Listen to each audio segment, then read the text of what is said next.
Welcome to the deep dive. I mean, is it actually possible for a house built, like, way before the moon landing to be better suited to a 2026 lifestyle than brand new construction? It sounds wild, but yeah, it happens. Right. I am just so glad you are here today because we are looking at a really fascinating real estate case study. Oh, absolutely. And before we get into the mechanics of why this property is getting so much attention, let me just give you the specifics. This home is represented by listing agents Laura Casterline-Hunter and Maya Lofland of Epique Realty. Mm-hmm. And the exact property we are analyzing today is 1613 Sandalwood Drive, Corpus Christi, Texas, 78412. It is just such a great case study to dig into because, well, the numbers here tell a really compelling story about how older homes compete right now. Okay, let's unpack this. Because the data shows a list price of $227,500. Which is about $168 per square foot. Right, exactly. And it's a 1965 brick home with 3 bedrooms, 2 bathrooms, tile and vinyl flooring, 0 HOA fees, and 1,358 square feet of space. Yeah, that zero HOA is a huge selling point. Oh, for sure. But wait, 1,358 square feet for a 3-bedroom layout. That sounds kind of tight by today's standards. Does this house actually feel cramped in person?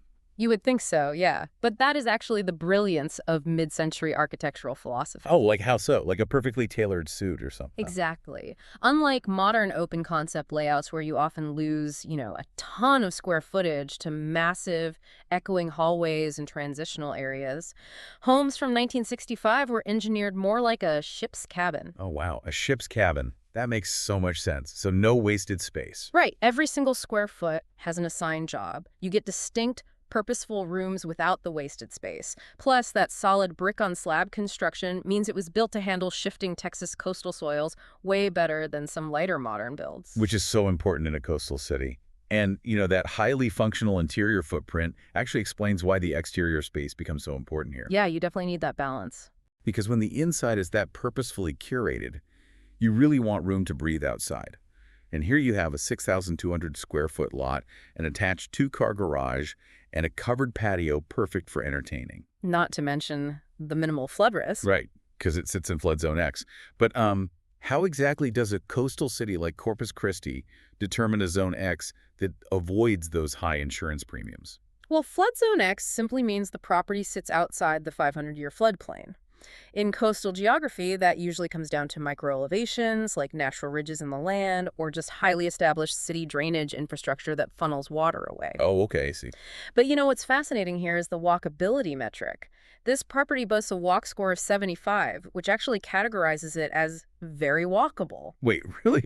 That feels a bit counterintuitive to me. How does a classic 1960s suburban neighborhood manage an urban walk score of 75 today? It's pretty unique. And how did that actively change the day-to-day feel of suburban living for a homeowner here?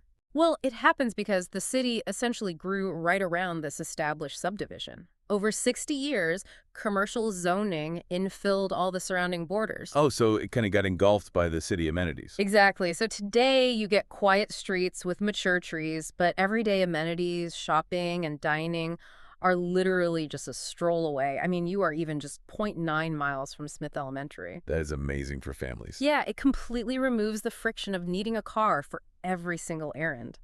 And that forces organic, face-to-face community interaction that you rarely get in sprawling new developments. Wow. Okay. Well, here's where it gets really interesting. We have this highly walkable location and a very accessible $227,500 price point. Mm-hmm. And the data shows it is statistically likely to sell faster than 89% of nearby homes. But it was listed on June 25th, 2026, meaning it has been sitting on the market for 17 days. Right. If it is such an incredible, perfectly priced deal, why hasn't it been snatched up yet? So that 17-day mark is actually a pretty standard saturation point for properties in this tier. Really? I would have thought it would be gone in a single weekend. Well, it takes roughly 2 weeks for serious buyers to secure their final pre-approvals and for algorithmic listing sites to fully syndicate the property to out-of-town relocation buyers. Ah, that makes sense. Yeah. The algorithms just need time to do their thing. Right. And when those serious buyers dig into the details, they see the holding costs. The 2025 property taxes are just astonishingly low. They sit at just $1,240 annually. Wait, only $1,240 for the whole year? Yeah, exactly. It's incredibly accessible. So what does this all mean for the buyer? I mean, that ultra-low tax rate combined with the zero HOA fees we mentioned earlier, that must directly subsidize the buyer's purchasing power, right? Precisely. When your peripheral neighborhood fees and taxes are that low, your monthly mortgage payment acts much more like pure equity building. Oh, rather than just servicing localized debt and endless fees. Exactly. It changes the buyer's financial leverage entirely. It proves that smart layout and long-term location growth often outweigh sheer square footage. It really is a masterclass in how affordability, established neighborhood charm, and highly functional space create a genuinely competitive opportunity. I could not agree more. It is a fantastic property. Well, that brings us to the end of today's deep dive. But before we go, I want to leave you with this final thought to ponder. Oh, I love these. How does a home built over 60 years ago so perfectly anticipate and adapt to the needs of a 2026 lifestyle? And, what does that tell us about truly timeless design? That is a great question to chew on. Keep exploring, keep questioning, and we will catch you next time.